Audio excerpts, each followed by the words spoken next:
মৰমৰ ছাত্ৰ ছাত্ৰীসকল, আজি আমি আলোচনা কৰিম তোমালোকৰ সপ্তম শ্ৰেণীৰ হিন্দী বিষয়ৰ পাঠ নম্বৰ 1 নান্না মুন্না ৰাহি হওঁ গীতটি প্ৰশ্ন উত্তৰসমূহ। এই গীতটো ছন অফ ইণ্ডিয়া নামৰ ফিল্মৰ এটা গীত হয়। তাৰ সংগীতকাৰ কোন আছিল? নৌশাদ আলী আছিল। গীতকাৰ আছিল শ্বাকিল বাদাউনি আৰু গায়িকা কোনে? শান্তি মাথুৰ। শান্তি মাথুৰ নামৰ মানুহজনে গানটো গাইছিল। এতিয়া দিছে তোমালোকক अभ्यासमालार पाठर 1 नंबर प्रश्न तो नन्ना मुन्ना राही हूँ एक देश प्रेमूलक गीत है। प्रस्तुत गीत को लय के साथ कक्षा में गाओ। तार माने नन्ना मुन्ना राही हूँ नाমৰ गीतটি देश प्रेममूलक गीत।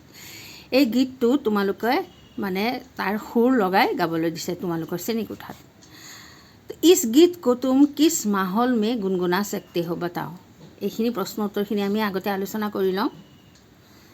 এতিয়া আছে তোমালোকৰ প্ৰথম প্ৰশ্ন, इस गीत को तुम किस माहौल में गुनगुना सकते हो बताओ। तार माने এই গীতটো তোমালোকে কেনেকুৱা পৰিৱেশত গাব পাৰিবা बताओ মানে কোৱা। तार তেতিয়া লিখিবা তোমালোকে কি লিখিবা उत्तरটো इस गीत को हम स्वतंत्रता दिवस, गणतंत्र दिवस, गांधी जयंती आदि जैसे राष्ट्रीय समारोह में गुनगुना सकते हैं। तार माने এই গীতটো स्वतंत्रता दिवस, गणतंत्र दिवस, गांधी जयंती आदि नाम राष्ट्रीय समारोहत आमी गाब पारिम। कविता में उल्लेखित देश का सिपाही कौन है? कवितात उल्लेख थका देशर सिपाही कोन? सिपाही माने सैनिक कोन? तो कविता में उल्लेखित देश का सिपाही नन्हे मुन्ने बच्चे है। तार माने कविताटित उल्लेख আছে কি এটা नन्हे मुन्ने সৰু সৰু ল'ৰা ছোৱালী হ'ল দেশৰ কি सिपाही माने सैनिक। 81 नंबर, अपना देश भारत कैसे किसी से कम नहीं है। माने आमार देश भारत किय अन्य देशतকৈ कम নহয়, माने अन्य देशतकৈও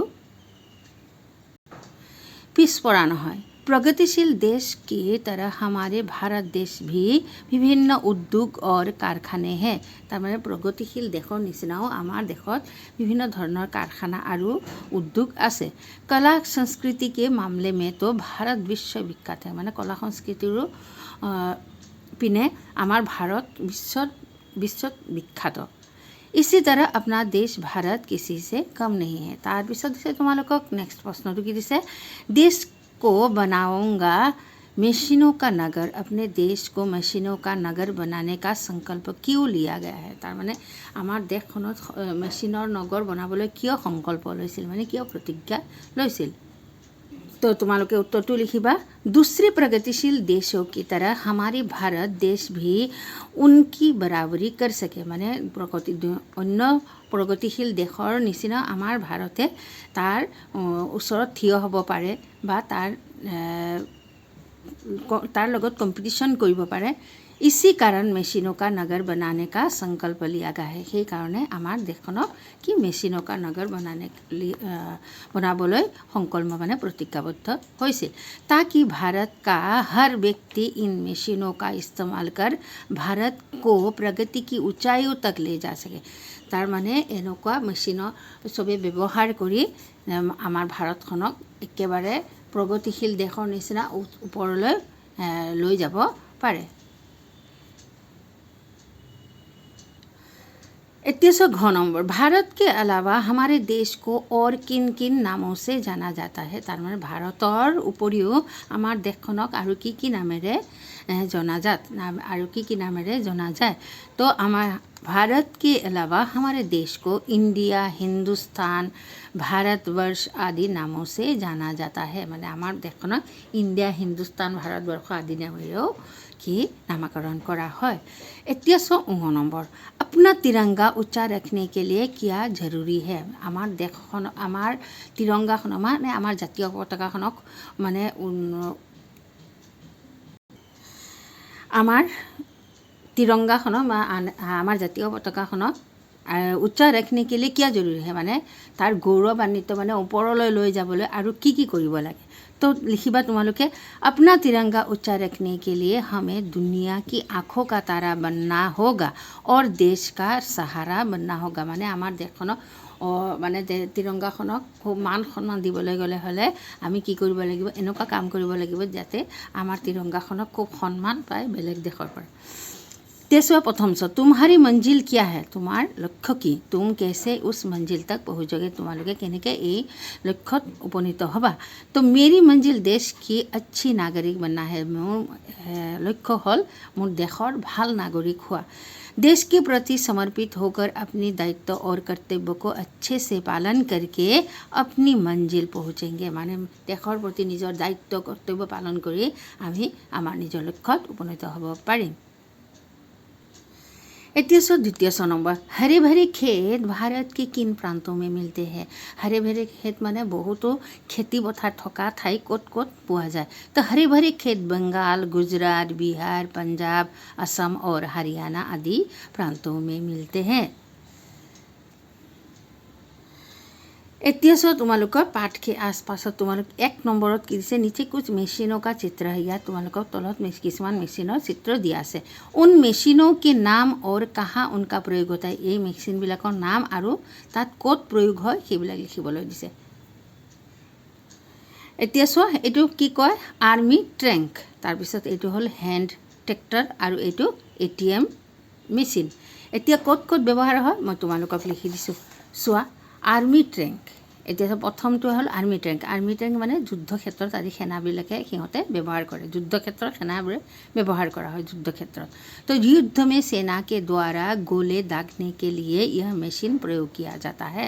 মানে গুলি চলাবলৈ সেই মেচিনটো ব্যৱহাৰ কৰা হয়। तो हैंड ट्रेक्टर खेतों में प्रयोग होता है, खेतीत प्रयोग হয়। एटीएम तुम्हारे तो देखिछाই যে बेंकत एटीएम থাকে। तो यह मशीन बैंकों में प्रयोग होता है। मशीन न हबो तो न लिखिबा दे, ये मशीन बैंकों में प्रयोग होता है। এইটো मेशीन कत बैंकत प्रयोग হয়।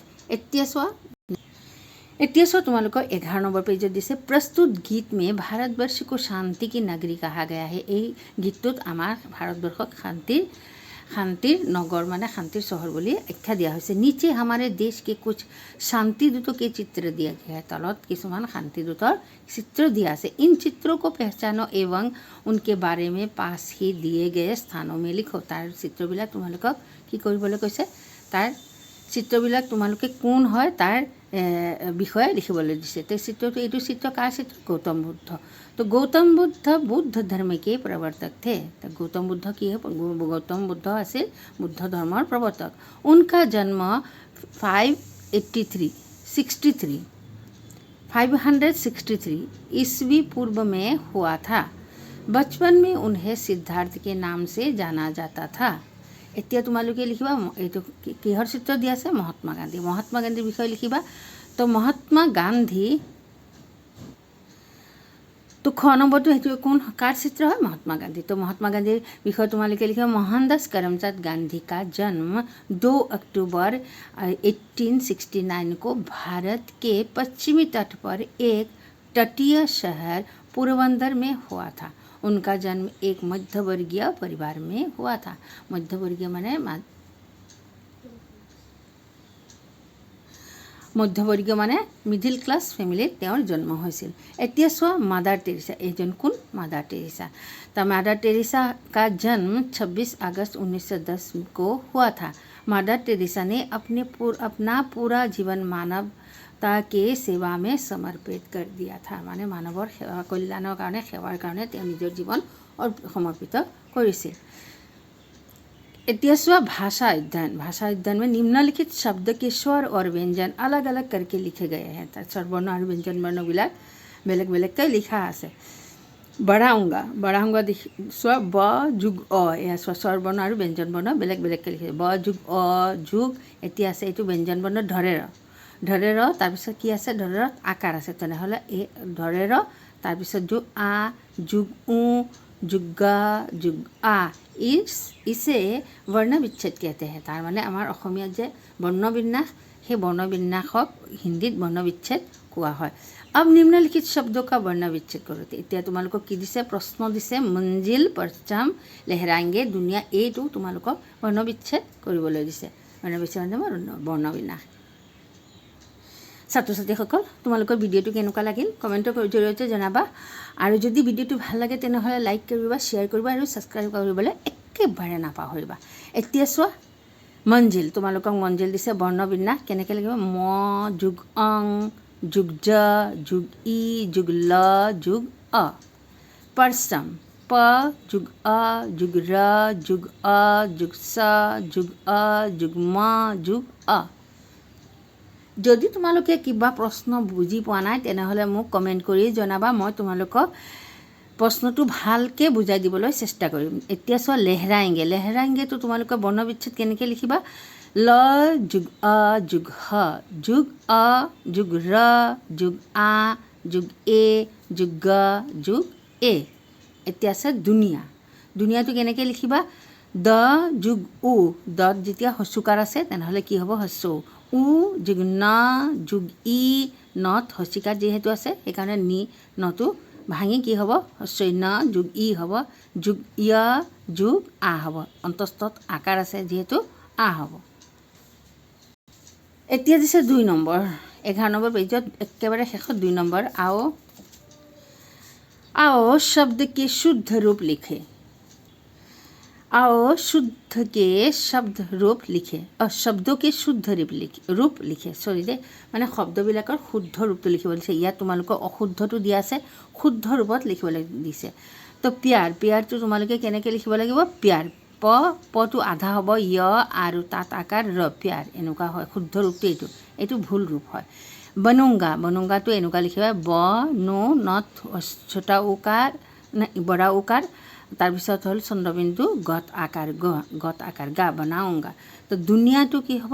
দ এইটো হ'ল ছোটা উকাৰ হস্যুকাৰ হ'ল, নত হস্যিকাৰ আৰু অন্তস্থত আকাৰ দুনিয়া। মেচিনি, মেচিনে কেনেকুৱা হ'ব? ম আৰু তাৰপিছত চ তাত হস্যিকাৰ আৰু দন্ত্য হ'ব, মেচিন হ'ব।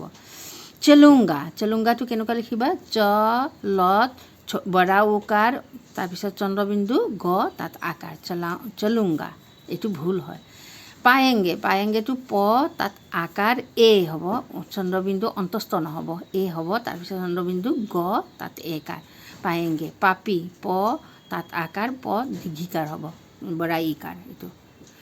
গিৰনে গত, গিৰনেটো কেনেকুৱা হ'ব? শুদ্ধ ৰূপটো গত হস্যিকাৰ হ'ব, ৰ দন্ত্য নত একাৰ হ'ব। এইটো খালি দীঘিকাৰ আছে, দীঘিকাৰ জেগাত হস্যিকাৰ হ'ব। আৰু এতিয়া চোৱা তোমালোকৰ 12 নম্বৰ पेजত যোগ্যতা বিস্তাৰ।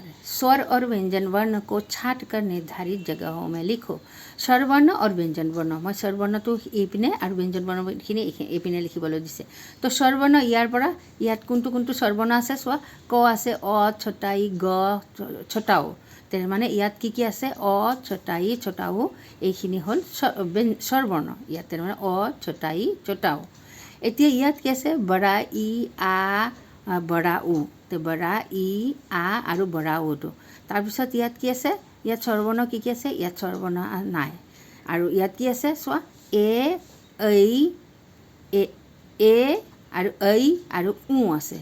এ ঐ উ এইটো লিখি লৈছোঁ। তাৰপিছত চোৱা ব্যঞ্জন বৰ্ণ, তোমালোকে এইখিনি নিজে কৰিবাচোন, কৰি মোক তোমালোকে দেখুৱাব পাৰিবা। চাওঁচোন কোনে কোনে কৰিব পাৰা। ব্যঞ্জন বৰ্ণ, ব্যঞ্জন বৰ্ণ ক আৰু গ নিজে নিজে কৰিবা। মই যদি নোৱাৰা তেনেহ'লে ইয়াৰ পৰা চাব পাৰিবা, আৰু যদি পাৰা তেনেহ'লে নিজে কৰি মোক কমেণ্টত দেখুৱাবা। খ আৰু তাৰপিছত ইয়াত কি কি আছে? ক আৰু গ, ক আৰু গ হ'ল ব্যঞ্জন বৰ্ণ। ইয়াত কোনটো কোনটো আছে চোৱা। ব্যঞ্জন বৰ্ণটো খ আৰু ঘ, খ ঘ, ইয়াত খ ঘ ব্যঞ্জন বৰ্ণ। ইয়াত আছে ব্যঞ্জন বৰ্ণ কোনটো কোনটো আছে? উঙ প ম ন ল, মানে ইয়াৰ গোটেইখিনি হ'ল ব্যঞ্জন বৰ্ণ, ইয়াত স্বৰবৰ্ণ নাই। তাৰমানে ইয়াত লিখিছোঁ প ম ন ল গোটেইখিনি লিখিছোঁ। তাৰপিছত লিখিবা ইয়াত ছ আৰু জ, ছ আৰু জটো ইয়াত লিখি দিবা। হৈছে? বুজি পাইছা? তাৰপিছত চোৱা ইয়াত তোমালোকক দিছে ক্ৰম সংখ্যাও ভৰ কৰ নীচে কি খালী চৌখটো ক পূৰা কৰোঁ। তাৰমানে ইয়াৰ পৰা তোমালোকে 1 2 গোটেইখিনি ক্ৰম অনুসাৰে লিখিবলৈ দিছে। তো 1 2 3 4 5 6 7 8 9 তাৰপিছত 10 11 12 13 14 15 16 17 18 19 20 21 22 23 24 25 26 27 28 29 30 এইখিনি লিখি দিছোঁ। এইখিনি তোমালোকে নিজে কৰিবাচোন হোমৱৰ্ক কৰি মোক যোনে যোনে পাৰা মোক কমেণ্টত লিখি দেখুৱাবা। এতিয়া চোৱা 3 নম্বৰ। 3 নম্বৰ তুম লোগ ऐसे ही और देशप्रेममूलक गीत इकट्ठे करो और गाने की कोशिश करो। आओ पाठ में आए कुछ शब्द की अर्थ जाने। ইয়াত তোমালোকক কিছুমান আৰু দেশপ্ৰেমমূলক গীত তোমালোকে বাছি বা উলিয়াই তাৰপিছত তোমালোকক লিখিবলৈ দিছে আৰু তাৰ পৰা গানে কি কোচিছ কৰোঁ মানে তাত গাবলৈ চেষ্টা কৰিবা। এটা আছে নহয় তোমালোকে ক্লাছ 8ত পাবা। ক্লাছ 8ৰ কিতাপত হিন্দী কিতাপ ভাৰত হামকো জান সে প্যাৰা হে, সবচে প্যাৰা গুলিস্তা হামাৰা হে, এইটো হ'ল দেশপ্ৰেমমূলক গীত। আৰু চাবা তোমালোকে বহুতো দেশপ্ৰেমমূলক গীত অসমীয়াত হওক বা হিন্দীত হওক পাই যাবা। গুগলত চাৰ্চ কৰিলে বা ইউটিউবত চাৰ্চ কৰিলে তোমালোকে পাই যাবা। পাই তাৰপিছত তোমালোকে লিখি আৰু সেইখিনি গাবলৈ চেষ্টা কৰিবা। আৰু তোমালোকৰ স্কুলত বিভিন্ন প্ৰগ্ৰাম হ'ব নহয়, তাত গাব পাৰিবা। শব্দ और अर्थ, ইয়াত তোমালোকৰ শব্দ অৰ্থ দিছে। শব্দখিনিৰ অৰ্থ আঁখো কা তাৰা, এইখিনি শিকিবা দে। এইখিনি কিন্তু বহুত ইম্পৰ্টেণ্ট হয়। তোমালোকে যদি হিন্দী ভালকৈ পঢ়িব বা শিকিবলৈ বিচৰা তেনেহ'লে তোমালোকে এই শব্দ অৰ্থটো শিকিবা। শব্দ অৰ্থ জানিলেহে তোমালোকে ভালকৈ নিজে কিছুমান কুৱেশ্যন আহিলে বনাই লিখিব পাৰিবা। আৰু শব্দ অৰ্থ নাজানিলে তেনেহ'লে তোমালোকে লিখিব নোৱাৰিব। কিয় তাৰ অৰ্থই তোমালোকে যদি বুজি নোপোৱা তেনেহ'লে কি লিখিব পাৰিবা। আঁখো কা তাৰা মানে বহুত প্যাৰা। বাক্য ৰচনা আহিলে তেনেহ'লে বাক্য ৰচনা তোমালোকে নিজে নিজে লিখিব পাৰিবা যদি হিন্দীত আহে। তো শব্দ অৰ্থ সেইকাৰণে বহুত প্ৰয়োজন।